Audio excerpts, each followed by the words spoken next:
I spent 3 years thinking my body was broken. 3 years of fertility treatments, hormone injections, watching my husband's family blame me for not giving them an heir. Then I found medical records that proved the truth. I was perfectly fertile. My husband knew he was sterile. He paid doctors to lie to me, to gaslight me, to make me believe I was defective while he tried to get other women pregnant. That level of cruelty doesn't just break you. It rebuilds you into something dangerous. And when a Yakuza underboss offered to help me destroy the man who destroyed me, I didn't hesitate. This is about what happens when a good woman is pushed too far. She found the pregnancy test in his mistress's bathroom. Not hers. His mistress's. The one he swore he'd never bring to their home. 3 pink lines stared back at Natasha Kim like a death sentence because if Jia was pregnant, Natasha's marriage was truly over. But here's the twist that changed everything. The baby wasn't her husband's. It was the Yakuza underboss who'd been watching Natasha for months, waiting for his moment to make her an offer she couldn't refuse. Destroy your husband's empire from the inside, or watch him sell you to settle his gambling debts. Welcome back. This story is going to wreck you. Trust me. Hit that like button and let's go. The bathroom tile was cold against Natasha's knees. She'd come home early from her mother's house in Busan, still wearing the hanbok her insisted she wear for Chuseok, and walked into her Seoul penthouse to find women's clothes she didn't recognize scattered across her bedroom floor. Designer labels. Size 0. Everything Natasha's curves could never fit into. She followed the trail like breadcrumbs. Silk blouse in the hallway. La Perla bra on the stairs. And finally the bathroom door cracked open, steam still fogging the mirror. That's where she found it. The pregnancy test balanced on the marble countertop, still damp. 3 lines. Unmistakably positive. Her hand shook as she picked it up. The plastic was warm. Recent. Juno had promised. Sworn on his dead father's grave that he'd never bring Jia to their home, that the affair was just physical, that Natasha was still his wife, still the one who mattered. Lies. All lies. The front door slammed. Male laughter echoed through the penthouse, followed by a woman's high-pitched giggle that made Natasha's stomach turn. Can't believe you actually did it. Jia's voice floated up the stairs. Your wife's going to kill you when she finds out. Natasha won't find out. Juno's voice was casual, amused. She's in Busan until Sunday. We have the whole weekend. The whole weekend. In her home. In her bed. Natasha looked at the pregnancy test in her hand, then at her reflection in the mirror. Brown skin that Juno's mother called too dark for a proper Korean family. Natural hair that she'd chemically straightened for years trying to fit in. Curves that Korean beauty standards said were too much. She'd spent 3 years erasing herself to be the perfect wife for Juno Kim, heir to the Kim gambling empire. And this was her reward. A mistress pregnant with his baby. In her bathroom. Wearing her robe. Something inside Natasha cracked. Not broke. She'd been breaking for 3 years. This was different. This was the moment the broken pieces reformed into something sharp. Something dangerous. She walked downstairs. Slowly. Each step deliberate. Juno was pouring champagne in the living room, his shirt unbuttoned, his hair messed in that way that used to make her heart race. Jia was draped across the couch in Natasha's silk robe, her legs bare, looking like she owned the place. They didn't see her at first. To new beginnings, Juno said, handing Jia a glass. To the baby, Jia corrected, touching her still flat stomach. Our baby. Our baby. Natasha cleared her throat. Both of them spun around. Juno went pale. Jia's champagne glass slipped from her fingers, shattering against the marble floor. Natasha, Juno started. Get out, Natasha said quietly. Not to him. To Jia. You have 30 seconds to get dressed and leave my home, or I'm calling security to remove you. Jia looked at Juno. Are you going to let her? Asterisk 25 seconds asterisk Natasha said, her voice dropping to something cold and deadly. And you're leaving my robe here. Something in her tone must have convinced Jia this wasn't a bluff. The mistress scrambled off the couch, clutching the robe closed as she ran for the stairs. Juno found his voice. You can't just. I can. I am. This is still my home, Juno. My name on the deed alongside yours. My money that paid for half of everything in it. Natasha stepped closer. Did you really think I wouldn't find out? It's not what it looks like. She's pregnant. With your baby. In our home. What exactly doesn't look like what it looks like? Juno's jaw tightened. You weren't supposed to be here until Sunday. So this is my fault? For coming home early to my own house. You're twisting my words. No, I'm finally seeing them clearly. Natasha held up the pregnancy test. 3 years, Juno. 3 years I've tried to get pregnant. 3 years your mother blamed me for being defective. And all this time you were perfectly capable of getting someone pregnant. You just didn't want it to be me. His expression shifted to something uglier. Colder. Maybe if you'd lost weight. If you tried harder to fit in. If you weren't so American about everything. There it was. The truth he'd been hiding behind excuses and promises for 3 years. He didn't love her. He was ashamed of her. Jia clattered down the stairs in her designer clothes, her face red, refusing to meet Natasha's eyes as she bolted for the door. The door slammed. Silence filled the penthouse like poison gas. I want a divorce, Natasha said. No. She blinked. What? No divorce. Juno straightened his shirt, suddenly composed. My father is dying. When he dies, I inherit everything, the casinos, the real estate, the connections. But only if I'm married. It's in his will. A stability clause, he added, because he doesn't trust me. So no, Natasha. We're not getting divorced. You're having a baby with another woman. So? We'll figure it out. Jia can raise the child quietly. You and I stay married. Everyone gets what they want. What about what I want? Juno laughed. Actually laughed. You want to go back to Chicago with nothing? No money, no status, no career because you gave it all up to marry me? Be realistic, Natasha. This marriage is the best thing you have. He was right. She'd given up her architecture degree, her job at a top firm, her entire life in the States to move to Seoul as Juno's wife. She had nothing without him. Except, I'll give you a choice, a voice said from the doorway. Both of them spun around. A man stood there. Tall Japanese, maybe early 40s, wearing an immaculate black suit. His face was scarred, a thin white line running from his left eyebrow to his jaw. His eyes were dark, empty, like staring into a void. And he was looking at Natasha like she was the only person in the room. Who the hell are you? Juno demanded. How did you get in here? Your security is embarrassingly weak. The man stepped inside, closing the door behind him with a soft click.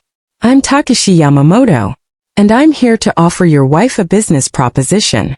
Natasha's heart was hammering. I don't know you. No, but I know you. Takeshi's gaze never left her face.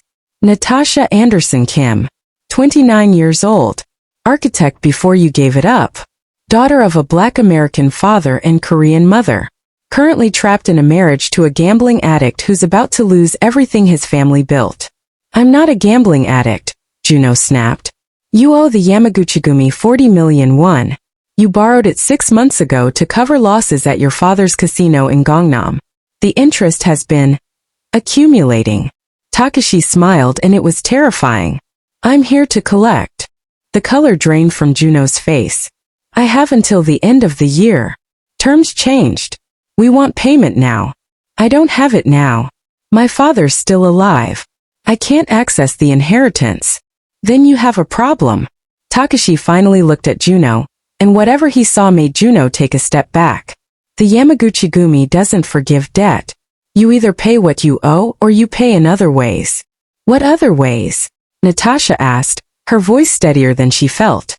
Takeshi's attention shifted back to her. His casinos, his properties, his connections, everything he's going to inherit. A pause. Or you. The room went silent. You're insane, Juno said. You can't just.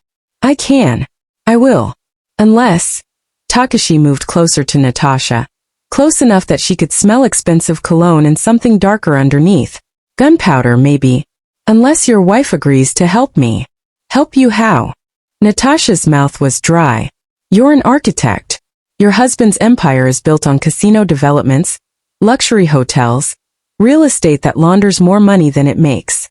You've seen the blueprints. You understand how his family's business works. Takeshi's voice dropped lower, intimate. I want you to help me take it apart. From the inside. Piece by piece. Until there's nothing left. And if I do this? Then Juno's debt is forgiven. You get a clean divorce. And I pay you 50 million won for your cooperation. 50 million won. Enough money to start over. Enough to go back to Chicago and rebuild the career she'd sacrificed. Enough to destroy the man who'd humiliated her. She's not doing it, Juno said. Natasha, don't be stupid. I'll do it, Natasha said. Juno stared at her. What? I said I'll do it. She looked at Takeshi. But I want 100 million won. And I want it in writing. A contract that protects me legally from whatever happens to his business. Takeshi's smile was slow, dangerous, approving. Done. Natasha, you don't know what you're agreeing to, Juno said, his voice rising. These people are Yakuza. They'll kill you when you're not useful anymore. Like you were going to discard me when your father dies? Natasha turned to her husband. At least they're honest about it. Takeshi pulled out his phone, typed something, showed her the screen. My lawyer will have contracts drawn up by morning. But I need insurance that you won't back out. What kind of insurance? Move into my property. Let me protect you. Your husband has dangerous friends. When they find out you're working against him, they'll come for you. You mean live with you? Yes. Absolutely not, Juno said. I'm still her husband. You stopped being her husband the moment you brought your pregnant mistress into her home. Takeshi's voice was ice. She's under my protection now. Anyone who touches her answers to me. Don't subscribe if you're not ready for stories that'll ruin you for regular romance. But if you're already too far gone, you know where that button is. The penthouse Takeshi owned made Juno's place look like a studio apartment. 40th floor of a building in Gangnam. Floor-to-ceiling windows overlooking Seoul's skyline. Minimalist design. Expensive everything. You'll stay in the East Wing, Takeshi said, leading her through rooms that seemed to go on forever. Private entrance. Your own security code. I won't enter your space without permission. Why are you doing this? Natasha asked. The revenge on Juno makes sense. But why involve me? Why not just take his assets directly? Takeshi stopped, turned to face her. Because I've been watching you for 3 months. Her breath caught. What? I've been planning this move against the Kim family since Juno borrowed money he couldn't repay. I needed leverage. I needed information. So I watched him, followed him, documented his affair with Jia, his gambling habits, his mistakes. Takeshi stepped closer. And I kept noticing you. Noticing me how? The way you'd sit alone at charity galas while your husband networked. The way you'd smile for cameras but your eyes were dead. The way you'd stand on your balcony at night looking at the city like you were trapped. His voice softened. You reminded me of someone. Who? Myself. 10 years ago. Before I stopped being trapped and became the person who did the trapping. Natasha's heart was racing. You're Yakuza. I'm a lot of things. Underboss of the Yamaguchi-gumi's Korean operations. Real estate developer. Art collector. And, his dark eyes held hers. Someone who recognizes when a brilliant woman is being wasted on a man who doesn't deserve her. You don't know me. I know you graduated top of your class at Columbia. I know you designed the Kim Casino's expansion project that made his family 200 million won, and he took all the credit. I know you speak 4 languages fluently. I know you're worth 100 of your husband. Takeshi's jaw tightened. And I know that if I don't get you away from him, one day you'll disappear. Women like you, strong, smart, inconvenient, they have a way of having accidents in families like his. The certainty in his voice sent ice down her spine. You think Juno would hurt me? I think his family would make you disappear the moment you became a liability. The moment his father dies and he doesn't need the stability of marriage anymore. Takeshi's hand lifted, almost touched her face, then dropped. I'm not saving you, Natasha. I'm recruiting you. There's a difference. What's the difference? Saving you would mean I'm doing this for noble reasons. Recruiting you means I see your value, your skills, what you can do for me. His smile was sharp. I don't save people. I invest in them. And you're the best investment I've made in years. She should be terrified. This man was Yakuza, criminal, dangerous in ways Juno could never be. But when Takeshi looked at her, he saw her. Not her skin color, not her body, not her failure to get pregnant. He saw her mind. "Show me what you need," Natasha said. "Show me how to destroy him." The plan was simple, elegant, devastating. Juno's empire was built on 3 casinos, 2 hotels, and 6 commercial properties. Every single one had been designed with hidden infrastructure, rooms for laundering money, secret accounting, back channels for moving cash. Natasha had designed half of it herself, back when she believed she was building a legitimate business with her husband. Now she was going to use those designs to dismantle everything. "Here," she said, spreading blueprints across Takeshi's dining table. "The Kim Casino main floor. These rooms," she pointed. "They're officially listed as storage. They're actually counting rooms for illegal gambling operations. If the police knew where to look, they'd find evidence of tax evasion, illegal gambling, money laundering." Takeshi leaned over the plans, his shoulder brushing hers. "You designed this." "Juno told me it was for security. I believed him." Natasha's voice was bitter. "I was so stupid. You were trusting. There's a difference." She looked up at him. He was close enough that she could see gold flecks in his dark eyes, close enough that the heat of his body warmed her skin. "Why do you do that?" she asked. "Do what?" "Reframe my failures as something less shameful. Because shame is useless. Action is what matters." Takeshi's gaze dropped to her mouth, then back up. "You made mistakes trusting your husband. Now you're correcting them. That's not shameful. That's powerful." The air between them felt charged. Electric. Natasha pulled back first. "We should focus on the plan." "Right. The plan." But Takeshi's eyes said they both knew this was about more than revenge now. Over the next 2 weeks they worked together. Natasha provided layouts, access codes, security schedules. Takeshi used the information to systematically undermine Juno's operations.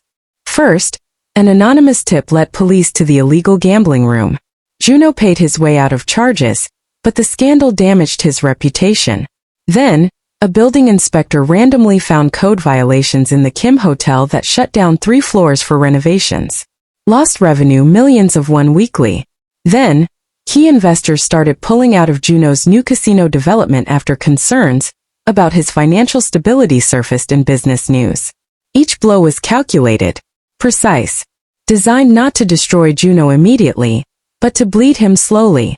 And through it all, Natasha and Takeshi grew closer. Late nights reviewing documents turned into conversations over wine. Conversations turned into Takeshi cooking her Japanese food at midnight when she couldn't sleep. Cooking turned into him teaching her to make onigiri. His hands guiding hers, both of them pretending the touch was accidental. "Why aren't you married?" Natasha asked one night. They were on his balcony, soul glittering below them like fallen stars. Takeshi was smoking, a habit she'd learned he only indulged when stressed. "I was. Once." He exhaled smoke into the night air. "She died." "I'm sorry." "Don't be. It was 15 years ago." Takeshi's jaw tightened. "She was Korean Japanese like me. Caught between 2 cultures, never fully accepted by either. My family thought she was too Korean. Her family thought she was too Japanese. We were going to run away together. Start over somewhere neither of us had to choose." "What happened?" "Her family found out. Traditional family. Powerful family. They couldn't accept that she'd chosen a Yakuza over the respectable marriage they'd arranged." Takeshi's voice went flat. "They killed her. Made it look like an accident. I couldn't prove it, but I knew." "Takeshi." "I burned their empire down. Took me 5 years, but I destroyed every business they owned. Bankrupted the family. Scattered them across Korea with nothing." He looked at her. "That's who I am, Natasha. When someone I care about is hurt, I don't forgive. I annihilate." She should be scared. Instead, she felt safer than she had in years. "Is that what you're doing with Juno?" she asked. "Annihilating him because he hurt me?" "Yes." No hesitation. "And because he owes me money. But mostly because when I see you flinch every time your phone rings, when I see you checking over your shoulder in public, when I see you still wearing your wedding ring even though the marriage is dead." His hand covered hers. I want to kill him for making you afraid. Natasha's breath caught. I'm not afraid. Liar. But his voice was gentle. You're terrified. Of him, of his family, of what happens when this is over. But you're doing it anyway. That's not weakness, Natasha. That's courage. She looked at their hands. His scarred knuckles against her brown skin. What happens when this is over? You get your money. Your freedom. Your life back. And you. Takeshi's thumb brushed her knuckles. I move on to the next war. What if I don't want you to? The words escaped before she could stop them. Takeshi went very still. Natasha. I know this is just business. I know you're helping me for strategic reasons. But, she forced herself to meet his eyes. When I'm with you, I remember who I used to be. Before Juno made me small. You make me feel powerful again. You are powerful. Then why does it only feel real when you're looking at me? Takeshi's control cracked. He crushed his cigarette in the ashtray, turned to her fully, his hands framing her face. Because I see you. Not the version you created to survive your marriage. The real you. The brilliant, sharp, dangerous woman you've been hiding for 3 years. Takeshi. And if we do this, if we cross this line, there's no going back. You're still married. This becomes messier. More dangerous. I don't care. You should. But I don't. Natasha's hands covered his. I'm so tired of being careful. Of doing the right thing. Of sacrificing what I want for what's appropriate. I want something for myself. Just once. Even if it's complicated. I'm not complicated, Natasha. I'm catastrophic. Good. I'm tired of safe. Takeshi kissed her like he was drowning and she was air. Desperate, consuming, months of tension finally breaking. His hands tangled in her natural hair. The hair Juno hated. And he groaned like it was the most beautiful thing he'd ever touched. They barely made it inside. The affair, because that's what it was, technically she was still married, changed everything. Natasha woke up in Takeshi's bed, wrapped in black silk sheets, his arm heavy across her waist. Morning light filtered through floor-to-ceiling windows, painting his scars gold. You're staring, he murmured, eyes still closed. You're worth staring at. He smiled, pulled her closer. We need to talk about what this means. Does it have to mean something? Yes. Takeshi opened his eyes. Because I don't do casual. When I commit to something, someone, it's absolute. Obsessive, probably. My therapist says I have attachment issues. You have a therapist? Reformed Yakuza still need mental health care. His expression turned serious. I'm telling you this because if we're doing this, I need you to understand what you're getting into. I'm not a good man, Natasha. I've killed people. I've destroyed families. I operate outside the law more than inside it. I know. And you're still here. I'm still here. Something vulnerable crossed his face. Why? Because you're the first person in 3 years who's treated me like I matter. Not as a wife, not as a status symbol, not as a womb that failed to produce an heir. As myself. Natasha's hand traced the scar on his jaw. You're dangerous, yes. But you're honest about it. That's more than Juno ever was. Takeshi caught her hand, kissed her palm. Your husband is going to lose his mind when he finds out. Good. Juno found out 3 days later. Natasha was at a charity auction, the kind of society event she'd attended dozens of times as Juno's wife. Except this time she was on Takeshi's arm, wearing a dress he'd bought her, laughing at something he'd whispered. Juno appeared like a ghost. Pale, thin, looking like he hadn't slept in weeks. His eyes were wild. Natasha, we need to talk. No, we don't. She didn't even pause her conversation with Takeshi. I'm still your husband. Legally. Not in any way that matters. Juno's hand shot out, grabbed her wrist. You're humiliating me. Parading around with this criminal. Takeshi moved so fast Natasha barely saw it. One moment Juno was grabbing her, the next he was on his knees, his arm twisted behind his back at an angle that looked painful. Touch her again, Takeshi said quietly, and I'll break every bone in your hand. Slowly. Starting with the fingers. Security was moving toward them. Guests were staring. This was about to become a scene. Let him go, Natasha said. He's not worth it. Takeshi released Juno stepped back. But his body was still positioned between them, protective. Juno staggered to his feet, cradling his arm. You're sleeping with him, aren't you? That's none of your business. You're my wife. You lost the right to call me that when you got your mistress pregnant. Natasha's voice was ice. How is Jia, by the way? I heard she moved out after you couldn't pay her rent. Something about your assets being frozen. Juno's face contorted. You're doing this. You and him. You're destroying my business. No, Juno. You destroyed your business by borrowing money you couldn't repay. By gambling away your family's fortune. By making enemies of people more powerful than you. She stepped closer. I'm just making sure you can't hurt anyone else the way you hurt me. My father is dying. When he's gone, I inherit everything. You'll get nothing in the divorce. Actually, Takeshi interjected, your father changed his will 3 days ago. You've been disinherited. Something about bringing shame to the family name. The casinos, the hotels, the properties, they're all going to your cousin. You get nothing. Juno went white. That's not possible. It is when your wife provides evidence of your illegal activities to your father's lawyers. Bank records, blueprints showing money laundering infrastructure, testimony about your affair and gambling addiction. Takeshi smiled. Natasha was very thorough. Juno looked at her like he'd never seen her before. You betrayed me. No. You betrayed yourself. Natasha felt nothing looking at him now. No anger, no love, no regret. Just emptiness where he used to matter. I'm just holding you accountable. I'll ruin you. With what? She asked. You have no money, no business, no family support. You have nothing, Juno. Which is exactly what you left me with. How does it feel?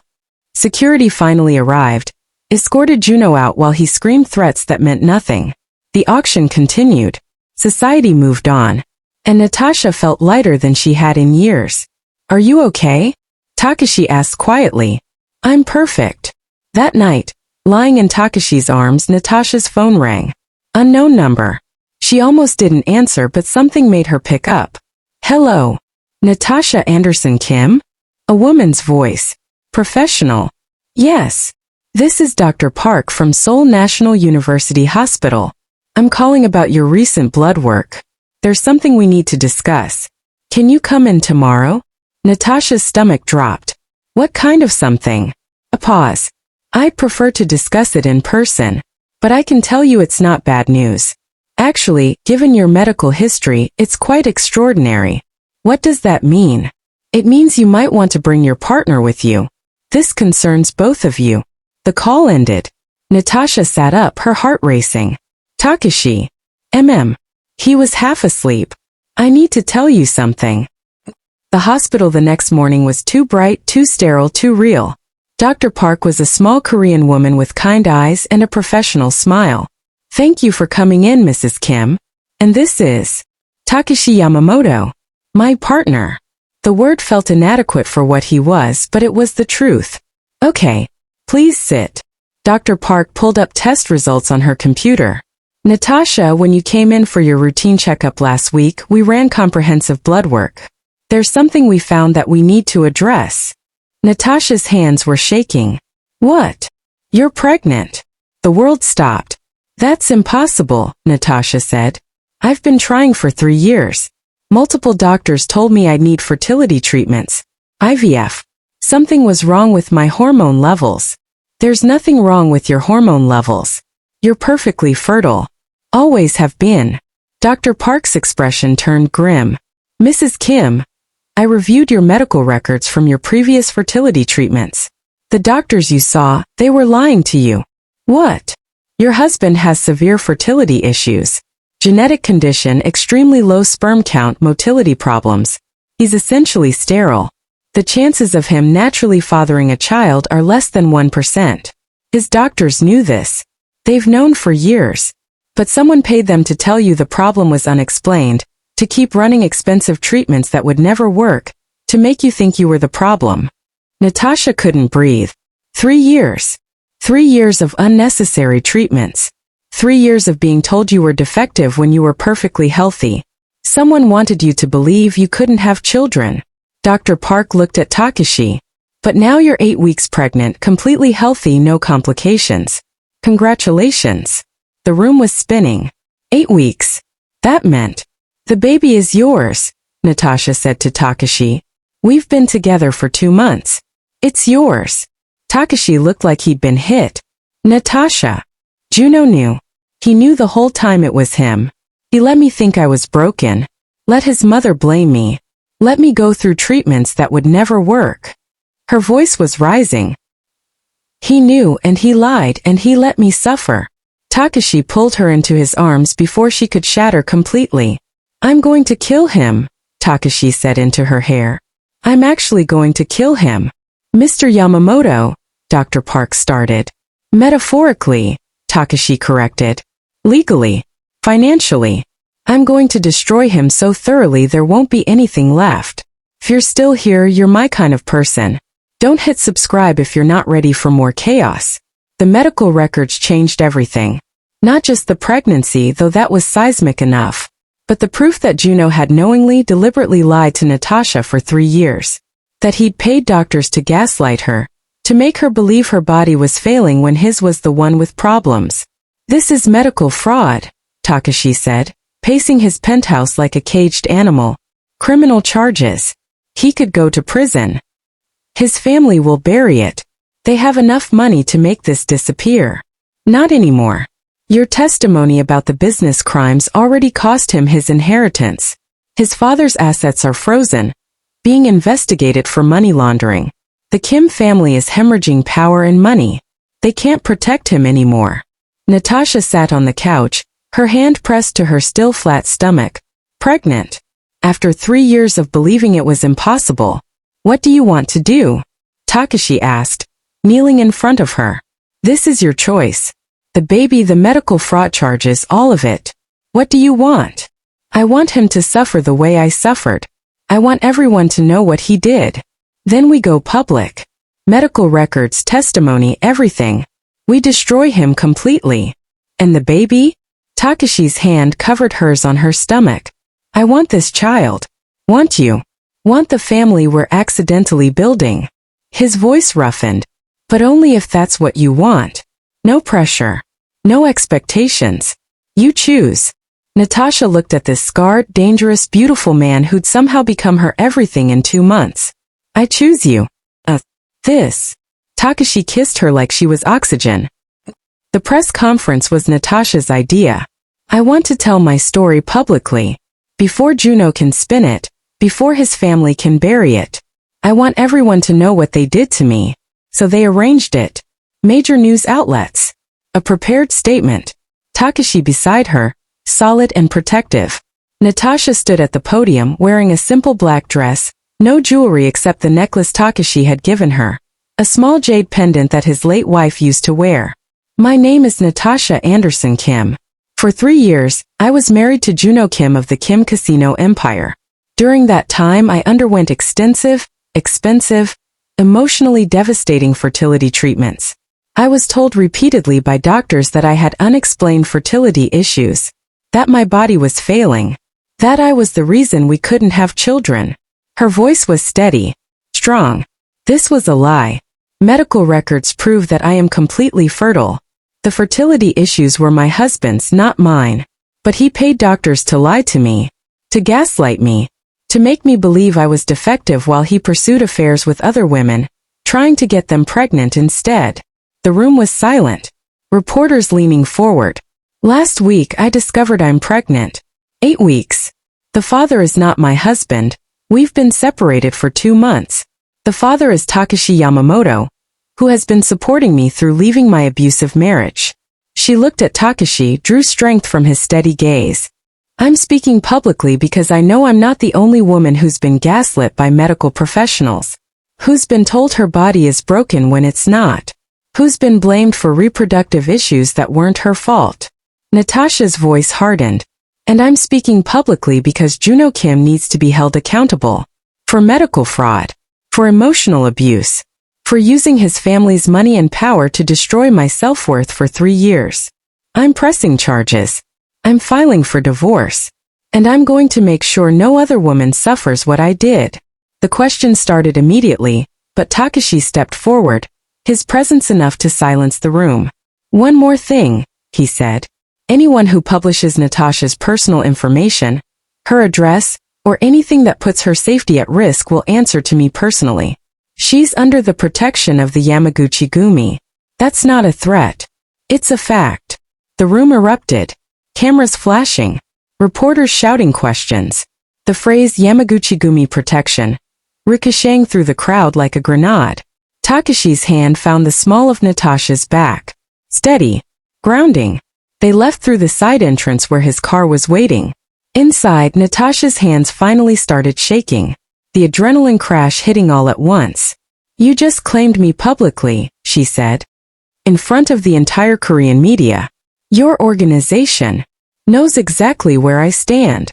Takeshi's jaw was set. "The underbosses approved it yesterday. You're family now. Officially. Anyone who touches you dies. That's insane. That's the life." He pulled her close. "Natasha, I need you to understand something. What I just did, that was a declaration. To my world and yours. You're mine. The baby is mine. Anyone who has a problem with that can take it up with me. Your wife was killed because of who you were. I was younger then. Weaker. Had fewer resources." His eyes went dark. "I'm not that person anymore. I'm underboss now. I control half of Seoul's underground economy.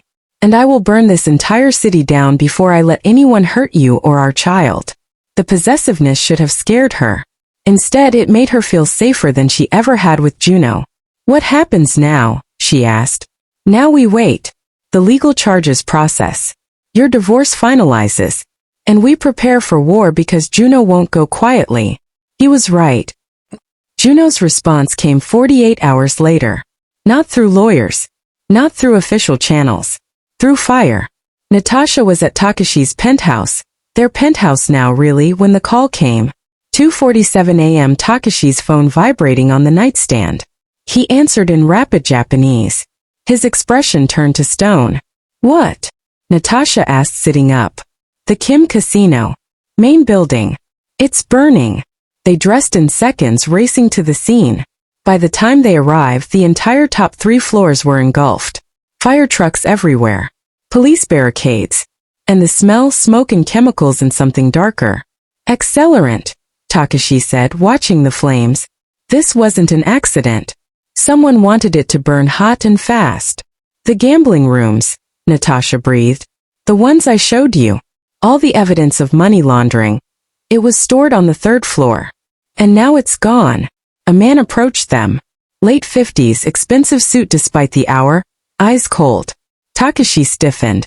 "Yamamoto-san," the man said in Korean. "Funny seeing you here. Detective Han. Still working late, I see. Arson cases don't sleep." Detective Han's gaze shifted to Natasha. "You must be Mrs. Kim. Saw your press conference. Quite the statement." "It's the truth. Truth has a way of making people desperate. Desperate people do stupid things." Han nodded toward the burning building. "Like destroying evidence before it can be used against them." "You think Juno did this?" Natasha asked. "I think someone with access to the building, knowledge of where evidence was stored, and motivation to destroy it set this fire." Han pulled out a card, handed it to Natasha. "If you know anything, names, times, conversations, call me. This isn't just arson." 3 security guards were inside when it started. 2 are in critical condition. Natasha's stomach turned. "He tried to kill people to cover his tracks." "Allegedly," Han said. But his expression confirmed it. "Be careful, Mrs. Kim. Men like your husband don't lose gracefully." He walked away, leaving them in the orange glow of the burning casino. "Takeshi," Natasha said quietly, "what if he comes after me next?" "He won't get the chance." Takeshi pulled out his phone, made a call in Japanese. Short clipped sentences. Then another call. And another. Within an hour, 6 men in black suits appeared. Takeshi's people. He gave orders in Japanese: guard rotation, security protocols, surveillance.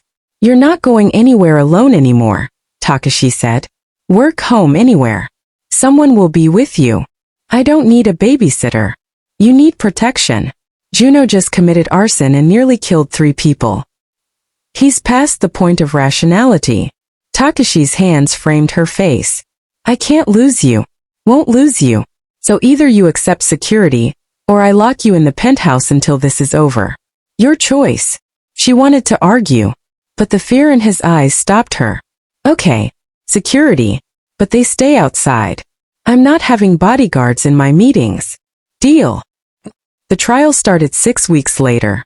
Criminal charges for medical fraud, arson, attempted murder. Civil charges for emotional distress, fraud, damages. Juno's family hired the best lawyers in Seoul, but the evidence was overwhelming. Natasha testified for 4 hours, detailed every lie, every manipulation, every moment of the 3 years she'd spent believing she was broken. The courtroom was silent except for her voice. When she finished, even Juno's lawyer looked disgusted. Dr. Park testified, confirmed the medical fraud, the payments from Juno's mother to falsify records, everything.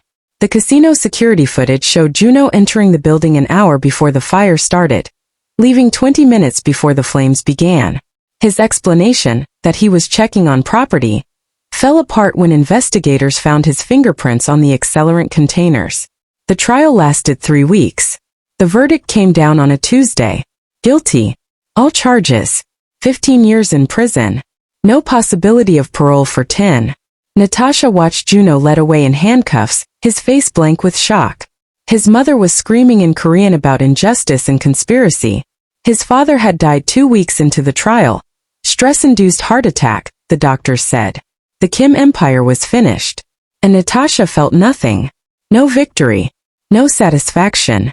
Just exhaustion. Outside the courthouse, reporters swarmed. Natasha read a prepared statement, brief, professional, thanking the court and the investigators. Then Takeshi guided her to the car, his body blocking cameras. It's over, she said in the car. It's over, Takeshi confirmed. Why don't I feel better? Because revenge doesn't heal you. It just closes the wound so healing can start. His hand found hers. Now the real work begins. The real work was building a life. Natasha's divorce finalized 2 weeks after the verdict. She kept nothing from the marriage, didn't want Juno's money or property or anything that reminded her of those 3 years. She had Takeshi's investment payment, her salary from freelance architecture work, her own money, her own life, and she had the baby. At 20 weeks, the ultrasound showed a girl. Healthy, perfect, growing exactly as she should. A daughter, Takeshi said, staring at the ultrasound photo like it was sacred. We're having a daughter. Are you disappointed? Not having a son. Are you insane? Why would I be disappointed? Traditional families' expectations. Natasha. He turned to her, his expression fierce. I don't care about tradition. I care about you and this baby. Boy, girl doesn't matter. This child is ours. That's all that matters. She cried. Hormones probably. But also relief. They spent weeks preparing, converting one of the penthouse bedrooms into a nursery. Takeshi insisted on doing most of the work himself, painting walls soft lavender, assembling furniture, hanging mobiles. You're nesting, Natasha teased, watching him arrange stuffed animals for the 3rd time. I'm preparing. You reorganized the closet yesterday. The onesies weren't color coordinated. Takeshi. He stopped, looked at her. I've never had this before. A family. A future that's not just violence and business. I'm allowed to be obsessive about it. I love you, she said. The words escaped without permission. They'd never said it before. Not clearly. Not like this. Takeshi went very still. Say that again. I love you. Completely. Terrifyingly. I know it's fast. I know we're still learning each other. But I love you. He crossed the room in 3 strides, kissed her breathless. I've loved you since you walked into my life looking like you wanted to burn the world down. You were wearing a hanbok in fury and I knew you were going to destroy me. I didn't destroy you. No. You saved me. His hand rested on her swollen belly. Both of you did.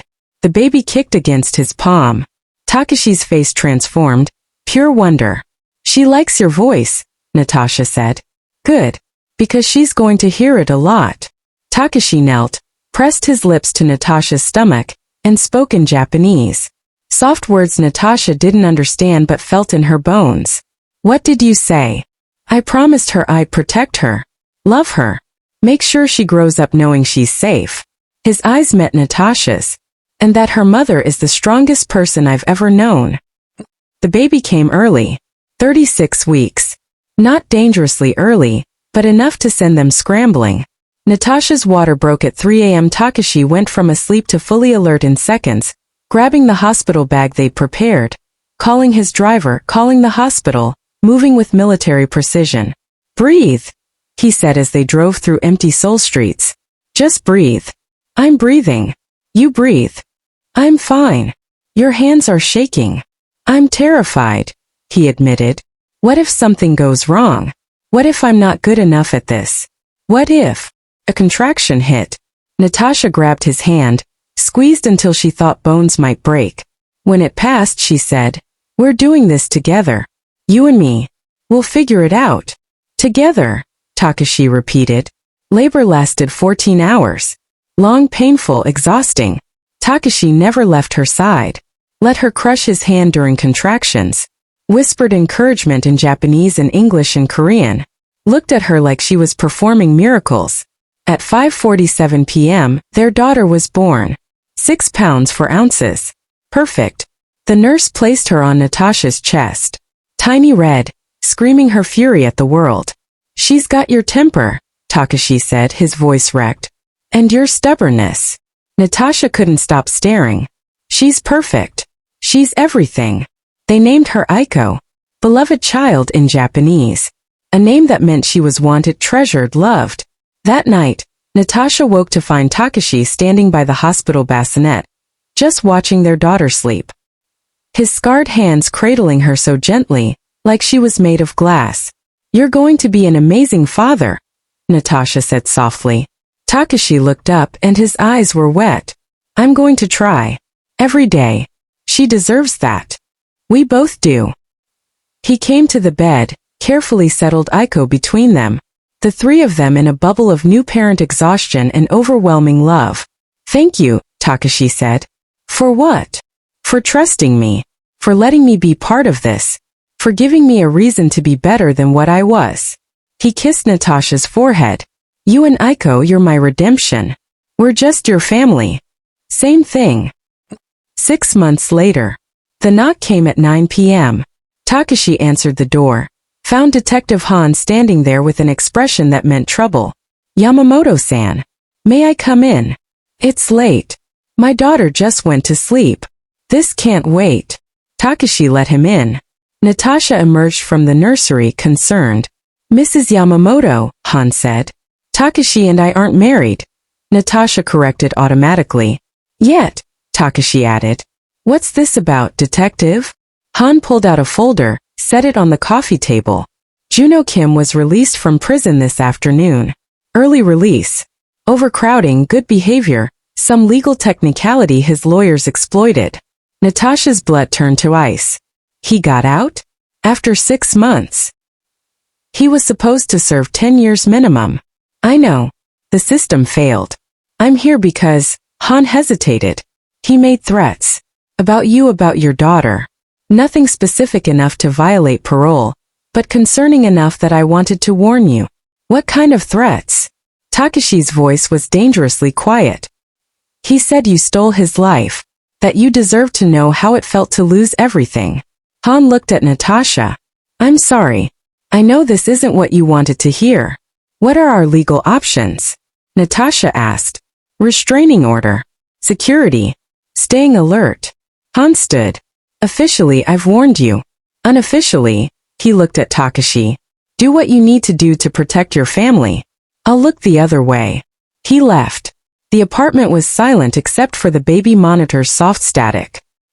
He's not touching you or Aiko, Takeshi said. I'll end him before he gets close. Takeshi, you can't just. I can. I will. His eyes were black with rage. He threatened our daughter. There are no rules anymore. There have to be rules. We can't. Takeshi's phone rang. Unknown number. He answered, listened, his expression turning to stone. What? Natasha asked when he hung up. That was one of my men. Juno was spotted 3 blocks from here. Watching the building. The fear was instant, visceral. He knows where we live. He's always known. I've had security on the building since the trial. But now he's making a move. Takeshi was already texting, coordinating. Pack a bag. We're leaving. I have a safe house in Jeju Island. Private, secure. We'll stay there until this is handled. Handled how? Takeshi looked at her. Do you really want to know? She did and she didn't. But mostly she wanted Aiko safe. No. Just, Natasha's voice broke. Just make sure he can't hurt us. I will. The safe house was beautiful. Cliffside villa overlooking the ocean. Private beach. Armed security that looked like staff but weren't. They spent 3 days there. Natasha and Aiko in paradise. Takeshi coordinating something dark through encrypted phone calls. On the 4th day, Detective Han called. Juno Kim was found dead this morning. Parent suicide. Jumped from his apartment building. Natasha's hands went numb. Suicide. That's the official report. He left a note. Apologized for everything. Said he couldn't live with what he'd done. Case closed. A pause. You and your family are safe now, Mrs. Yamamoto. He hung up. Natasha found Takeshi on the villa's deck, staring at the ocean. He's dead, she said. I heard. Did you? Do you want to know? Takeshi turned to face her. Really? Natasha thought about it. About Juno threatening their daughter. About 6 months in prison for destroying her life. About the system failing to protect them. No, she said finally. I don't want to know. I just want us to be safe. You are. You always will be. Takeshi pulled her close. I promised you that night in the bar. I'd help you destroy him. I keep my promises. Is this who we are now? People who. We're people who protect what we love. However necessary. Natasha leaned into his warmth, listened to the ocean, and didn't let herself think about Juno falling from a building. Didn't let herself ask if Takeshi's men had pushed him. Some questions didn't need answers. 1 year later. The wedding was small. Beachside in Jeju. Just family and close friends. Aiko was flower girl, toddling down the aisle in a white dress, throwing petals everywhere except where they were supposed to go. Natasha wore red. Not white, she'd done white before and it had been a lie. Red felt honest. Powerful. Takeshi waited at the altar in a black suit, looking at her like she was his entire world. They'd written their own vows. Natasha, Takeshi said, you walked into my life when you were broken, and you taught me that broken things can be rebuilt into something stronger. You're the fiercest, most brilliant person I've ever known. You're the mother of my child. My partner. My redemption. I promise to protect you, challenge you, love you, choose you every day for the rest of my life. Natasha's turn. Takeshi, you saw me when I was invisible. You valued me when I felt worthless. You gave me back my power when I'd forgotten I had it. You're dangerous and complicated and exactly what I needed. I choose you. Your scars. Your past. Your redemption. All of it. Forever. They kissed as husband and wife while Aiko clapped and the ocean crashed against the cliffs. The reception was perfect. Food, music, dancing. Aiko fell asleep on Takeshi's shoulder during the first dance. Late that night, after everyone left, Natasha and Takeshi sat on the beach. Waves rolling in. Stars overhead. Aiko asleep in the villa with the nanny. Do you ever regret it? Takeshi asked. Everything that happened? The destruction, the violence, the way we got here. Natasha thought about Juno. About the 3 years she'd lost. About the fire and the trial and whatever had happened on that apartment building roof. No, she said. I regret marrying Juno. I regret wasting 3 years. But I don't regret what came after. Because it led me here. To you. To Aiko. To this life. Even though it was messy. Bloody. Asterisk especially asterisk because it was messy. Because I fought for this. Earned it. Survived it. She took his hand. Pretty love stories are boring. Ours is epic. Takeshi laughed, pulled her close. Epic. I like that. They sat in comfortable silence, watching the ocean, thinking about the road that brought them here. The betrayal. The revenge. The love that grew in the ruins. I'm pregnant again, Natasha said suddenly. Takeshi went still. What? 8 weeks. I found out yesterday. Wanted to wait until after the wedding to tell you. Another baby. His voice was odd. Natasha. I know it's fast. Aiko's only 1. But it's perfect. He kissed her deeply. You're perfect. Our family is perfect. Even though it's chaos? Asterisk especially asterisk because it's chaos. They laughed and it felt like healing. Like the final piece of the story clicking into place. Natasha had started as a woman who thought she was broken. She'd ended as someone who rebuilt herself into something unbreakable. She'd lost everything and gained something better. She'd chosen revenge and found love. And she'd learned the most important lesson. Sometimes the worst thing that happens to you is actually the universe pushing you toward the life you were always meant to have. The life she deserved. The life she'd fought for. Her life. Finally. Forever. If this story wrecked you in the best way, you know what to do. Subscribe for more dark romance that'll ruin you for regular love stories.